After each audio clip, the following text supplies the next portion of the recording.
लवकर घरी या म्हटलं तर तो फोनवरच ओरडायला लागला.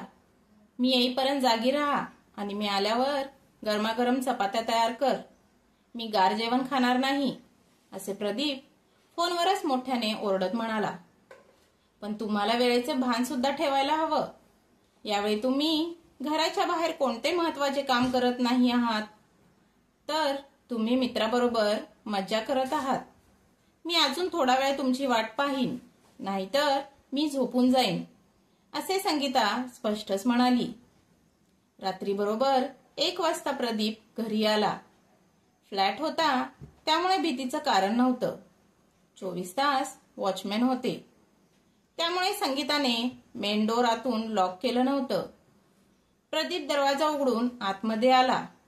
डायनिंग टेबलवर झाकून ठेवलेलं जेवणाचं ताट पाहून जोरात ओरडला.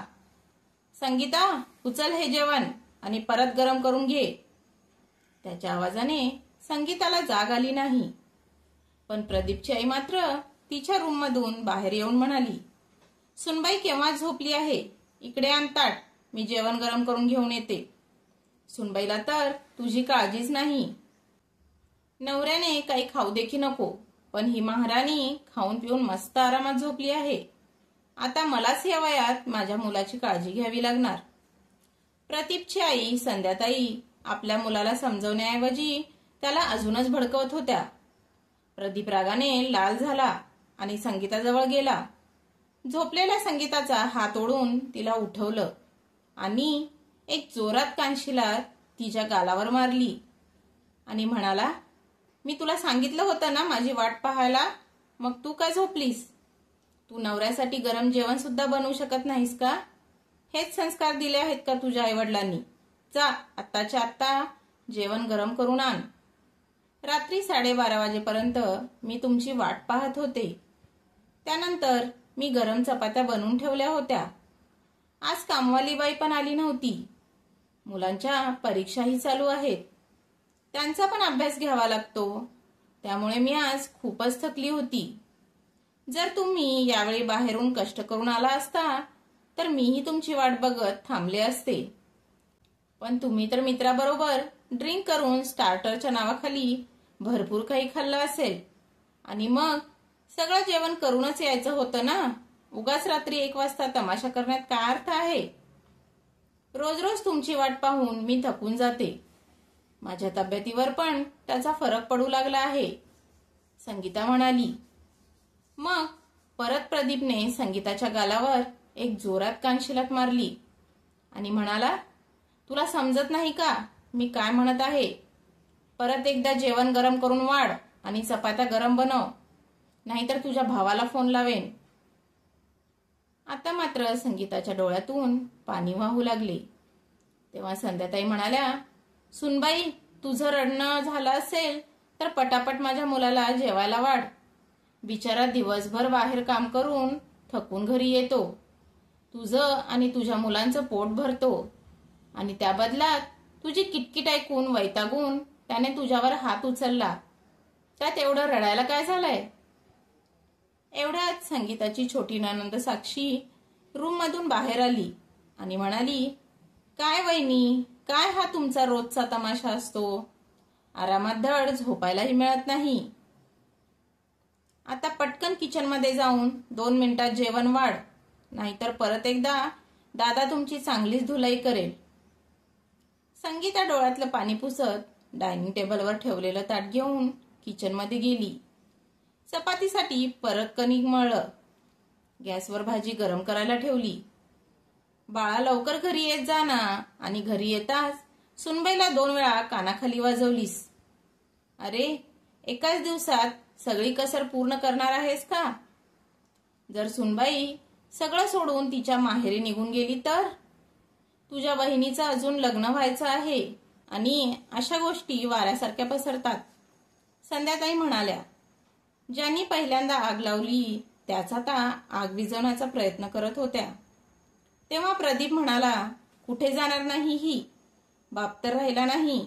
माहेरी सावत्राई आणि सावत्र भाऊ आहे. त्याने पण आपल्या आवडीच्या मुलीबरोबर लग्न केलं आहे. त्यामुळे हिला तर सगळं आयुष्य इथेच घालवावं लागणार आहे.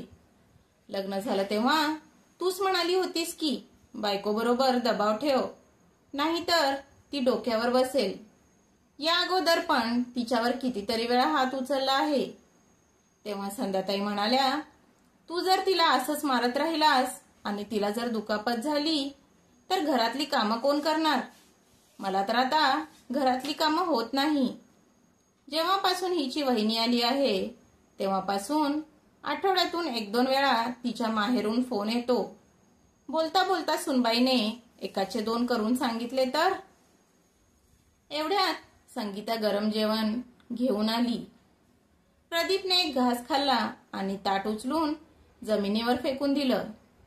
किती तेलकट भाजी बनवली आहेस, मीठ पण खूप जास्त घातलं आहेस. 9 वर्ष झाले लग्नाला, पण अजूनही तुला जेवण बनवता येत नाही. एवढं म्हणून प्रदीप रूममध्ये निघून गेला.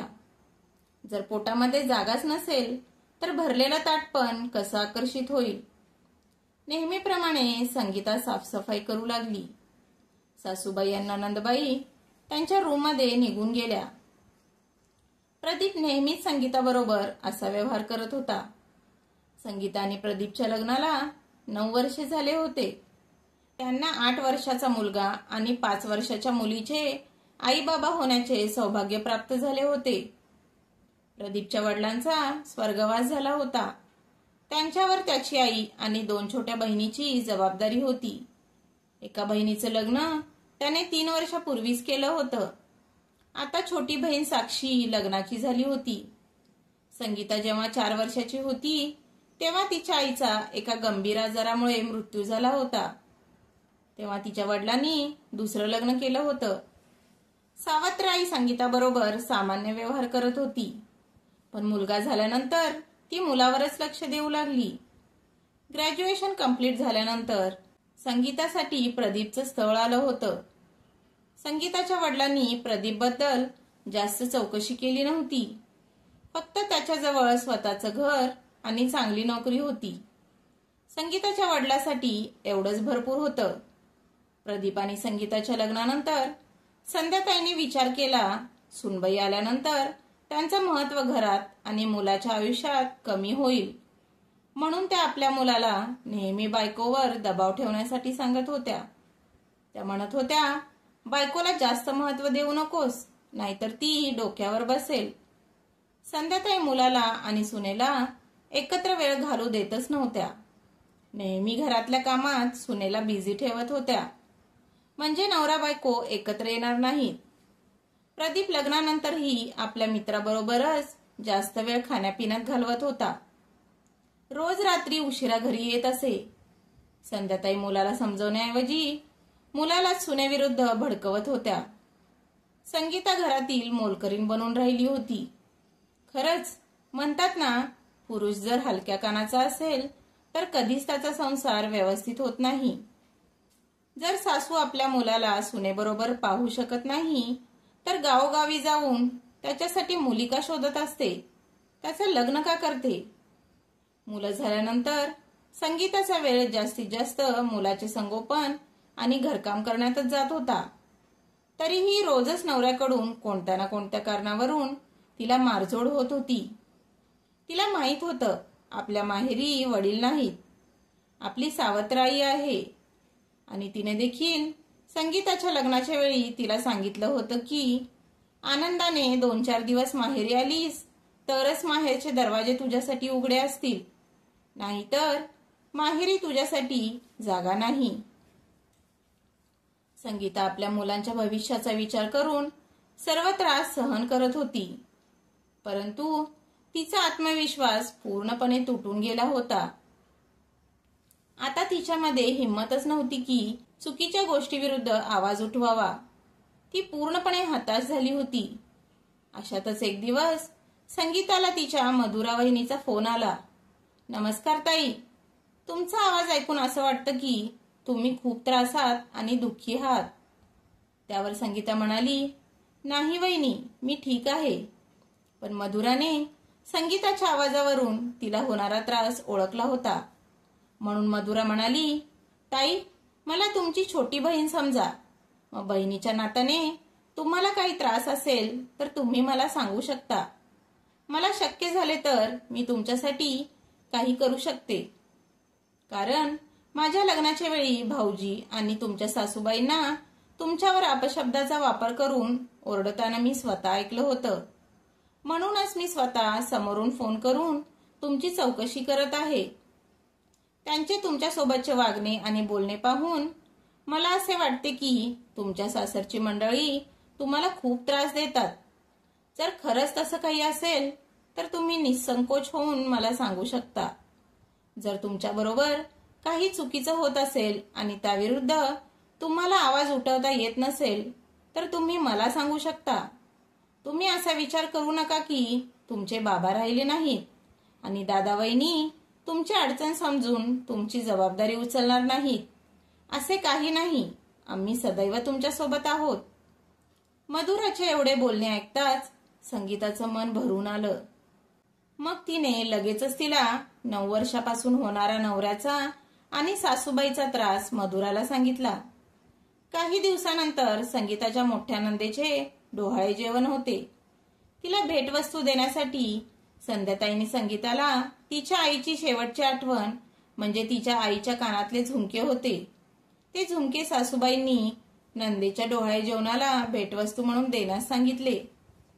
सासूबाई म्हणाल्या, आता सोनं तर खूप महाग आहे. सोन्याची कोणती वस्तू घ्यायची म्हटली तरी 50-60 हजार रुपये खर्च होतीलच. तेव्हा संगीता म्हणाली, पण आई, हे झुमके माझ्या स्वर्गवासी आईची शेवटची निशाणी आहे. तुम्हाला हवं असेल तर तुमच्या मुलाला सांगून नवीन झुमके बनवू शकता. नाहीतर आपल्या ऐपतीप्रमाणे कोणती दुसरी भेटवस्तू देऊ शकतो. पण सोन्याची नवीन वस्तू बनवण्याची नसेल किंवा दुसरी कोणती भेटवस्तू द्यायची नसेल तर तुमच्या जवळ ही कानातले झुमके, अंगठी, सोन्याची चेन, सोन्याचं कडा आहेच की. त्यातलं काहीतरी द्या. मला लग्नात घातलेले सर्व दागिने अगोदरच तुम्ही ताईच्या लग्नात त्यांना दिले आहेत. त्यामुळे मी माझ्या आईची शेवटची निशाणी कधीच देणार नाही, असे संगीता हिम्मत करून म्हणाली. तेव्हा सासूबाईंनी नाराज होऊन संगीताचे सर्व बोलणे चुकीच्या पद्धतीने प्रदीपला सांगितले. तेव्हा प्रदीपला वाटले की आपल्या बायकोने आपल्या आईचा अपमान केला आहे. म्हणून तो संगीताला खूप काही ऐकवू लागला आणि तिच्यावर हात सुद्धा उचलला. एवढंच नाही तर प्रदीपने रागातच संगीताच्या दादाला फोन केला आणि म्हणाला, तुझ्या बहिणीला नीट समजव. ते एका दागिन्यासाठी घरामध्ये विनाकारण वाद निर्माण करण्याचा प्रयत्न करत आहे. प्रदीपचा फोन गेल्याबरोबर त्याच्या दुसऱ्या दिवशी संगीताचा दादा आणि वहिनी संगीताच्या घरी आले. तेव्हा संगीताची वहिनी मधुरा प्रदीपला म्हणते, भाऊजी, तुम्हाला असं वाटत असेल की आम्ही चुकीच्या गोष्टीला पाठिंबा देण्यासाठी आलो आहोत, पण आमचा हेतू असा अजिबात नाही. तुम्ही म्हणत आहात की ताई घरामध्ये वाद घालण्याचा प्रयत्न करत आहेत, पण तुम्हाला संगीताताईवर हात उचलण्याचा अधिकार नाही आहे. संगीताताई तुमच्यासाठी आणि तुमच्या कुटुंबासाठी कोणती गोष्ट करत नाहीत. घरातल्या सर्वांच्या आवडीनिवडी, घरातील सर्वांची कामे त्या एकट्या करतात. त्या बदल्यात त्या बिचाऱ्यांना काय मिळत आहे? फक्त तुमचे टोमणे. त्यांना ह्या घरात मोकळा श्वास सुद्धा घेता येत नाही. का? तर त्या तुम्ही तुमच्या बायकोचे सुख तुमच्या आईच्या हातामध्ये घाण ठेवलं आहे. तरीही ताईने आम्हाला कधीच काही सांगितलं नाही. पण मी जेव्हा त्यांना विचारलं तेव्हा त्यांनी मला सर्व काही सांगितलं आहे. तुम्ही ताईसोबत असे वागत आला आहात हे आता आम्हाला समजले आहे.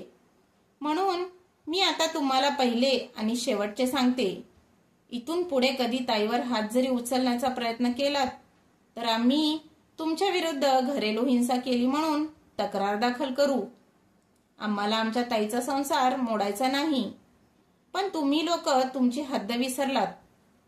तर ताईनं तुमच्यासाठी आमच्या मनामध्ये आणि आमच्या घरामध्ये जागा आहे. असा विचार करू नका की ताई बेवारस किंवा अनाथ आहेत. तिचा दादा आणि वहिनी तिच्या बरोबर आहेत. तुम्हाला संगीताताईंना बायकोचा अधिकार आणि त्यांचे ह्या घरातील अधिकार दोन्हीही द्यावे लागतील. प्रत्येक नात्याचं स्वतःचं स्थान असतं हे तुम्हाला माहीत असायला हवं. पण जर ते माहीत नसेल तर ते आम्हाला माहीत करून द्यावे लागेल. ती वेळ तुम्ही येऊन देऊ नका, त्यातच तुमचे भले आहे. असे संगीताचे दादा आणि वहिनी प्रदीपला समजावून निघून गेले. या घटनेनंतर प्रदीप आणि त्याची आई संध्याताईंना जाणीव झाली की संगीता बेवारस नाही. त्यामुळे आपण तिच्याबरोबर आपल्याला जसं हवं तसं वागू शकत नाही. जर ही गोष्ट सगळ्यांना समजली तर समाजामध्ये आपल्याच घराची बदनामी होईल आणि आपल्या मुलीचे लग्न जमवताना आपल्याला या गोष्टीचा त्रास होऊ शकतो. प्रदीपला सुद्धा आता समजून चुकलं होतं की आपण संगीताबरोबर असेच चुकीचे वागत राहिलो तर आपला संसार मोडू शकतो. म्हणून प्रदीप स्वतःवर कंट्रोल ठेवू लागला. आता तो बायकोवर हात उचलताना 100 वेळा विचार करत असायचा.